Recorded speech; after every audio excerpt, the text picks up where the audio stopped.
2च दिवसांपूर्वी प्रसिद्ध अभिनेते साजिद खान यांच्या मृत्यूची बातमी समोर आली होती। साजिद खान हे वरिष्ठ अभिनेते होते।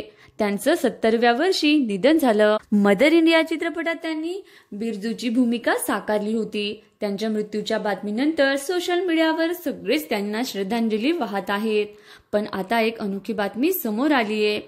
सोशल मीडियावर काही लोकांनी साजिद खान यांना श्रद्धांजली वाहण्याऐवजी निर्माता दिग्दर्शक साजिद खान यांना श्रद्धांजली वाहिली।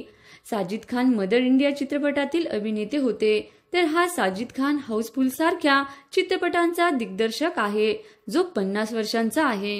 हा प्रकार घडल्यानंतर निर्माता दिग्दर्शक साजिद खानने स्वतः सोशल मीडियावर एक व्हिडिओ शेअर केला आहे आणि लोकांना सांगितलंय की मी अजून जिवंत आहे। काही लोकांनी चुकून मला श्रद्धांजली वाहिली आहे। अनेक लोक फोन करून मला विचारतात की तुम्ही जिवंत आहेत ना, बरे आहात ना?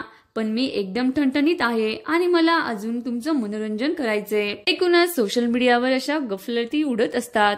सारखंच नाव असल्याने सगळं कन्फ्युजन झालंय।